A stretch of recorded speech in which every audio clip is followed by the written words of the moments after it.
मैं हिरणमयी रोहिणी और आप सुन रहे हैं कृष्णायन यानी माधव की मधुर कथा का मधुवन, जहां आप मिलेंगे यशोदा नंदन कन्हैया से, ग्वालें और गायों के स्वामी गोपाल से, चोरों के राजा माखन चोर से भी और गोपियों के पति श्री कृष्ण से।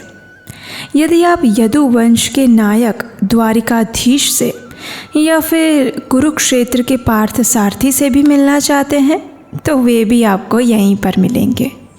तो चलिए, कृष्णायन श्रृंखला की इस दूसरी कड़ी में आपका स्वागत करते हुए मैं आपको लेकर चलती हूँ इतिहास के कुछ अदृश्य पन्नों में, और हम ढूंढते हैं पुरुषोत्तम श्री कृष्ण के पद चिन्ह जो अभी अभी मथुरा की मिट्टी में पड़े हैं।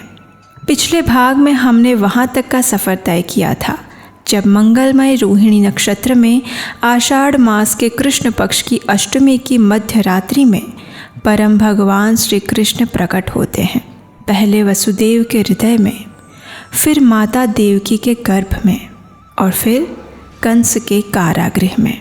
उन्हीं की इच्छा अनुसार वसुदेव नन्हे से श्री कृष्ण को उफान से छलकती हुई यमुना पार करके गोकुल में नंद बाबा के घर छोड़कर आते हैं, और उसी समय नंद बाबा की पत्नी यशोदा माता ने जिस बालिका को जन्म दिया था उसे अपने साथ वापस मथुरा ले आते हैं।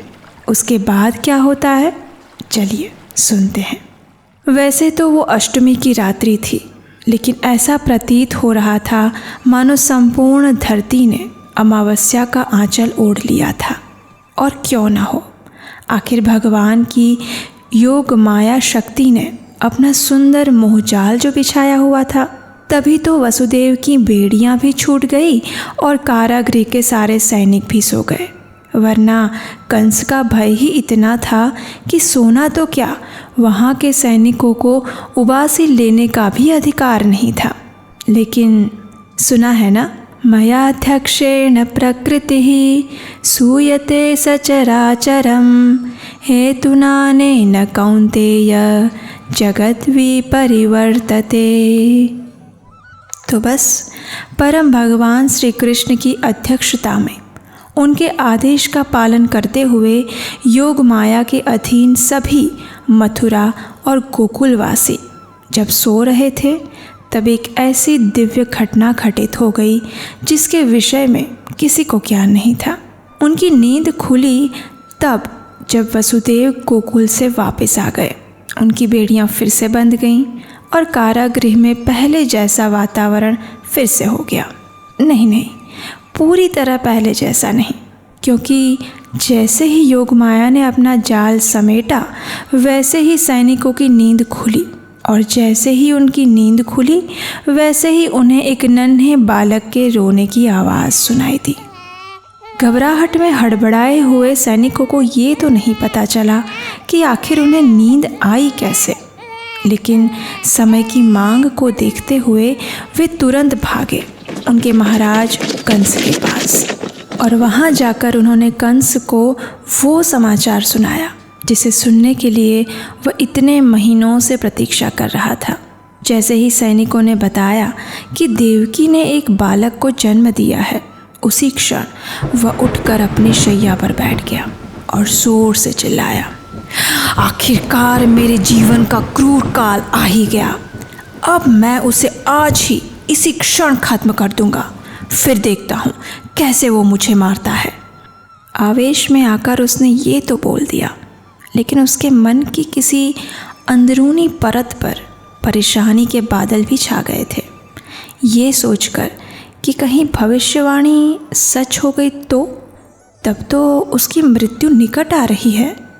नहीं, अपने मन के इस दुर्बल विचार को झटकते हुए उसने अपने हाथ में तलवार उठाई और तीव्रता से दौड़ गया उस कारागृह की ओर, जहां उसकी बहन देवकी की गोद में एक नवजात शिशु चैन की नींद सो रहा था।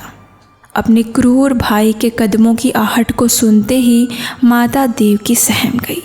अत्यंत दीन भाव से वह कंस रूपी पाषाण से प्रार्थना करने लगी, हे मेरे प्रिय भ्राता, ये नवजात बालक नहीं बालिका है, भविष्यवाणी के अनुसार तुम्हारा वध तो किसी बालक से होने वाला था ना, इसलिए ये तुम्हारी शत्रु नहीं है। कृपया इसे मत मारो मेरे भाई, मत मारो, इसे मत मारो। तुमने मेरे कितने सूर्य के समान प्रतापी पुत्रों का वध कर दिया है, लेकिन अब इस बच्ची को मेरी पुत्री बनकर जीने दो। मुझे भागन पर दया करो भाई, मत मारो इसे। मैं वचन देती हूँ, हाँ मैं वचन देती हूँ कि मैं इसे तुम्हारे पुत्र की वधू बनाऊंगी। इसे मत मारो इसे। देवकी की आंसू भरी विनती के बादल उसी कारागृह की दीवारों से टकराते रहे और कंस क्रूरतापूर्वक उस बच्ची को उठाकर चला गया। देवकी के साथ वहाँ की दीवारें भी रो रही थी और बारिश के रूप में आसमान भी। जब उस निर्दय कंस ने नवजात बालिका को पत्थर पर पटकने का प्रयास किया तो उसी समय वह बालिका उसके हाथ से छूट गई और भगवान की अष्टभुजा शक्ति के रूप में प्रकट हुई। भगवान श्री कृष्ण की ये बहिरंगा शक्ति अत्यंत सुंदर वस्त्र, आभूषणों तथा पुष्पमालाओं से सुशोभित थी। उसने अपनी 8 भुजाओं में तीर, धनुष, भाला, तलवार, शंख, चक्र, गदा और ढाल जैसे आयुध धारण किए हुए थे। उसकी कांति से संपूर्ण वातावरण दैदीप्यमान हो उठा था, मानो अनेक सूर्य प्रकाशित हो रहे हो। और ये देवी और कोई नहीं अपितु स्वयं दुर्गा देवी थी। उनके प्रकट होते ही सभी देवता, यक्ष, चारण, गंधर्व, किन्नर आकाश से पुष्प वर्षा करने लगे और वातावरण उनकी प्रार्थनाओं से गूंज उठा। सृष्टि स्थिति प्रलय साधन शक्ति एकः छाये वयस्य भुवनानि बिभर्ति दुर्गा इच्छानुरूपमपि यस्य च चेष्टते सा गोविन्दमादिपुरुषं तमहं भजामि। आखिरकार उस देवी ने कंस को संबोधित करते हुए कहा, अरे धूर्त, तू मुझे मारने का प्रयास कर रहा था? तुझे मारने वाला बालक तो इस धरती पर प्रकट हो चुका है और वह अवश्य तुम्हारा वध करेगा। इस बेचारी देवकी पर इतना अत्याचार करना बंद कर दे और मुक्त कर दे उसे। इतना कहकर वे देवी आकाश में अदृश्य हो गई और पीछे छोड़ गई हाथ मलते हुए भयभीत असुर कंस को। विधि का यही विधान है कि जब मनुष्य को अपनी भूल की अनुभूति होती है तो वह अपराध भाव के बोझ को उठा नहीं पाता और फिर जिसके प्रति अपराध किया होता है उससे क्षमा की आशा रखता है।